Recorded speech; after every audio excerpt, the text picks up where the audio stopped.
Hallöchen, ich bin der Roland. Ich bin der Norman.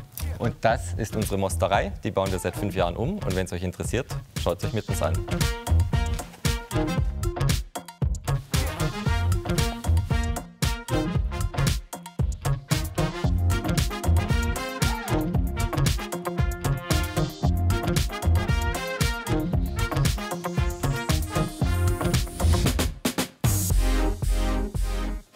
Hier sind wir jetzt in unserem Essbereich, wenn man so will. Also das seht ihr ja schon sofort, wir haben hier keine Wände, keine verschiedenen Zimmer, das sind alles Bereiche.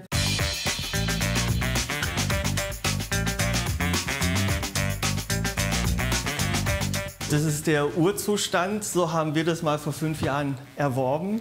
Und was natürlich der absolute Knüller war, ist, dass wir gesagt haben, wir kaufen tatsächlich etwas und haben unsere eigene Brücke. Und die ist natürlich noch genauso auch jetzt vorhanden. Also das Besondere ist unsere Decke, die wir unbedingt so erhalten mussten. Die sieht relativ einfach aus, was viele aber nicht verstehen. Und es zieht sich irgendwie durch diese ganze Baustelle, ist, wie viel Aufwand eigentlich betrieben werden musste. Es ist wirklich krasser Stahlbeton, wenn man dann später Lampen einbauen will und keine Kabel will, das wieder alles aufzuschlagen, die Kabelkanäle zu ziehen und dann wieder alles zuzumachen. Sieht zwar schön aus, aber hat dann immer zur Folge, dass eine Installation von der Lampe bei uns immer gleich 2 bis 3 Wochen geht.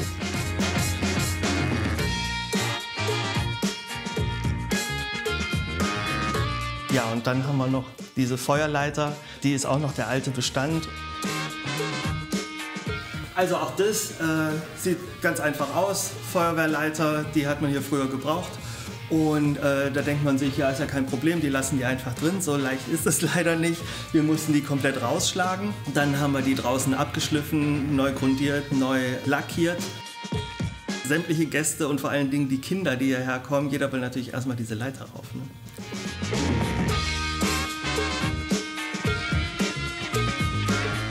Also das hier war ursprünglich alles, wie sagt man so schön, tatsächlich eine Mosterei, eine Werkstatt. Wir hatten ja jede Menge technisches Gerät, von der Personenwaage, die hier drin war, bis zu einer richtigen Saftpresse mit Hydraulikstempeln.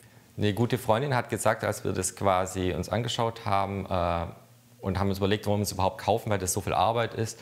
Und die meinte dann, eigentlich kaufen wir ja nicht das Gebäude, sondern eine Idee. Dann gab es aber auch bei mir mal den Moment, wo es gekippt ist, dass ich gedacht habe, das ist ja alles nur ein Haufen Schrott. Was will man jetzt irgendwie daraus machen?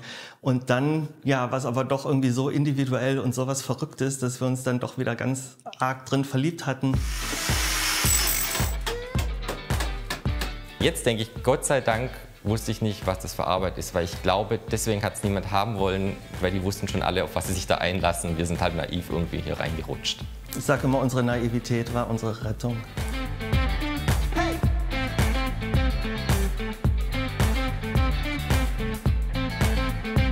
Dann gehen wir jetzt rüber in unser Altherreneck. Das ist quasi der kleine Platz, an dem wir uns immer morgens meistens befinden. Das ist übrigens die Betty, eine von unseren 2 kleinen Babys.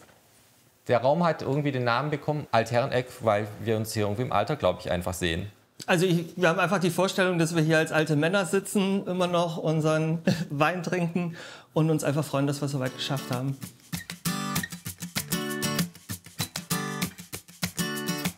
Ja, Dann gehen wir in die Küche.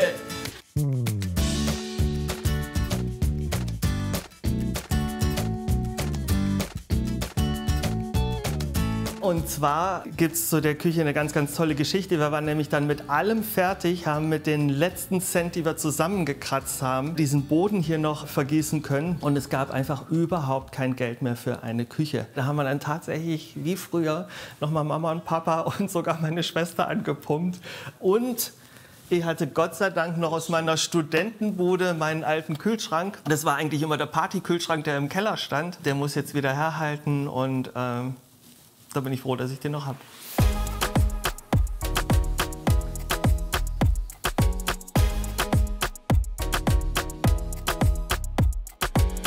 Und das ist tatsächlich die einzige Tür, die wir innerhalb dieses Gebäudes haben. Und die ist für unsere Gästetoilette. Und da könnt ihr jetzt auch mal gerne reingucken, wenn ihr wollt.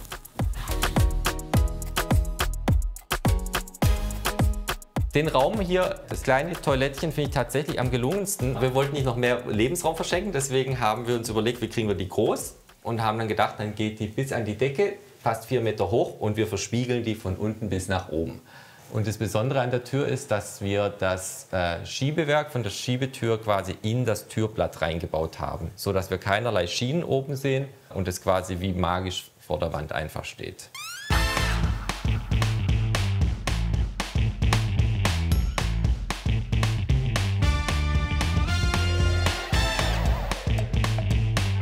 Also das Allerbeste an diesem Wohnbereich ist aber eigentlich die Aussicht, weil wenn man hier sitzt und jetzt durch dieses Dachflächenfenster schaut, dann guckt man auf den Kamin des Nachbargebäudes. Und wenn man abends hier sitzt und es regnet, dann ist es natürlich ganz großartig. Wir sehen den Halbmond, wir sehen den Vollmond. Ja, es ist einfach ein schöner Platz. Das Gebäude an sich war wirklich für umsonst, aber einfach, weil es auch eher ein Abtragungsobjekt war. Also eigentlich hätte man es runterreißen müssen, was Neues bauen müssen. Also ich glaube nicht, dass viele so bescheuert sind wie wir. Also wir haben nicht alles zu zweit gemacht, sondern da haben auch viele Freunde und Familienmitglieder irgendwie mitgeholfen. Als wir das alles hier entkernt hatten, das heißt diese ganzen Maschinen ausgebaut hatten und so weiter, dachten wir eigentlich, jetzt ist es fertig. Und dann kommen unsere Handwerker und sagen, da ist irgendwas im Boden. Das ist wahnsinnig schwer. Und dann ist genau an der Stelle, wo wir jetzt sitzen, war quasi ein riesengroßer, also 1 Tonnen schwerer Stahlhydraulikstempel, den wir noch entfernen mussten. Und das war wie so eine Art Weihnachtsgeschenk, das man nicht haben will, weil niemand möchte gerne einen Stahlklumpen von einer 1 Tonne Gewicht irgendwie versuchen, aus dem Boden rauszukriegen. Als wir den Notartermin hatten, habe ich meine Mutter angerufen und habe gesagt, wir gehen jetzt zum Notar. Und ihre ersten Worte waren, mir wird schlecht. Noch kurz zu unserer außergewöhnlichen Treppe, die irgendwie jeder liebt. Die macht einen Freund für uns, die ist tatsächlich extrem steil, aber das ist daran geschuldet, dass wir nicht um die Ecke gehen wollten, dass wir hier unten nicht den Lebensraum oder Wohnraum noch verkleinern müssen. Die hat einen Freund für uns mühevoll aus Eisenplatten gebogen, gekantet, abgeschliffen, lackiert und die wird jetzt nach und nach eingebaut. Es kommt noch ein Geländer dazu. Also runtergefallen ist hier zum Glück noch niemand. Nein. Die Leute kriechen manchmal hoch oder eher runter. Ich sage immer, wer trinkt, der kriecht. Und ansonsten schafft man das auch so. Okay, dann gehen wir jetzt hoch in unsere Privatgemächer.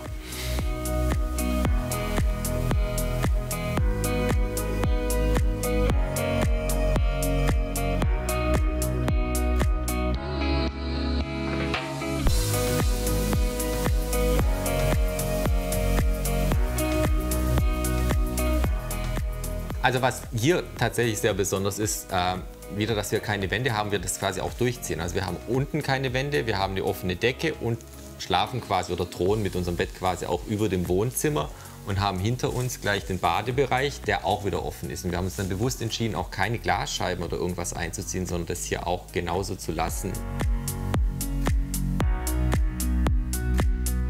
Nein, nass wird man nicht, weil wir ja einen riesengroßen umlaufenden Duschwagen haben.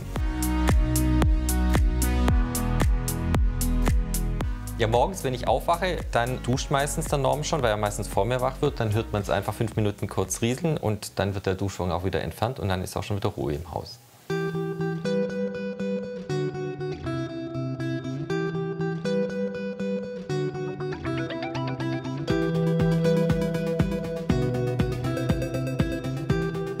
Also der Roland hat sich so viel Mühe gegeben, das hier alles zu bauen. Also ich stehe jetzt hier morgens, will meine Zähne putzen,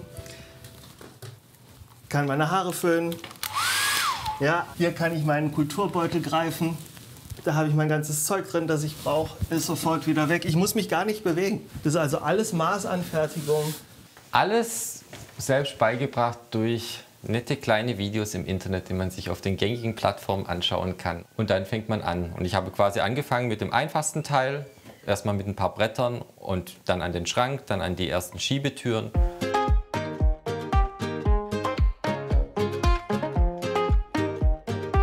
So, dann gehen wir jetzt rüber ins Nachbargebäude, weil das ist ja nur die Hälfte von dem gesamten Objekt.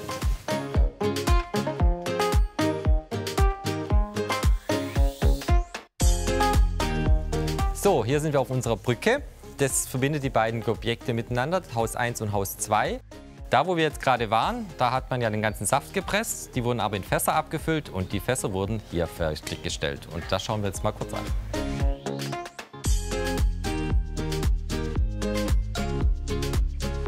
Ja, und hier sieht man noch mal ziemlich genau, so sah es nämlich auch drüben aus. Ziemlich genau gleich, alles Rohbau, alles halb verfallen und 2 Jahre davor, 2 Jahre danach. Unser Plan ist, dass in diesem vorderen Bereich eine Art Gästewohnung sein wird, mit einer großen Schiebetür, die den Übergang zu Rolands Büro dann irgendwie herstellen wird. Dann gucken wir uns jetzt noch den unteren Bereich an.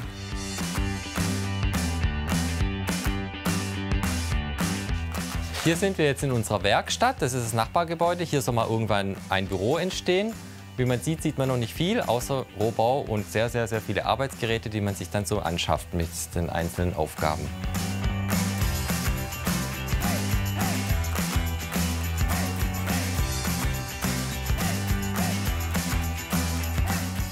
So, hier sind wir jetzt wieder auf unserem Innenhof. Im Grunde ist alles, was ihr hier seht, so eine Art Recyclinghof. Alles, was hier gerade zu finden ist, war entweder vorher schon da oder ist durch das ganze Umbauen irgendwie entstanden. Und dann haben wir natürlich mit den ganzen Materialien, die hier angeliefert wurden, irgendwann immer mehr Paletten gehabt. Und wir wussten überhaupt nicht mehr, wohin mit den ganzen Paletten. Und es wurden immer mehr. Und da wir auch noch nicht wissen genau, wie wir das hier alles gestalten wollen, kam uns dann die Idee natürlich einfach auch alles aus Paletten erstmal zu bauen als Interimslösung. Das haben wir dann auch gemacht und haben uns ein kleines Sofalandschaftchen reingebaut und einen kleinen Sichtschutz. Hier sieht man jetzt auch gerade noch, das ist tatsächlich die der Presstrog, der ursprünglich drin war. Der ist auf Schienen, der wurde reingerollt quasi unter die Hydraulikpresse, dann ist der quasi nach oben gedrückt worden. Hier waren die ganzen Äpfel drin, dann ist der Saft runtergelaufen und dann wird es quasi über den Boden aufgefangen und quasi abgefüllt in die Fässer.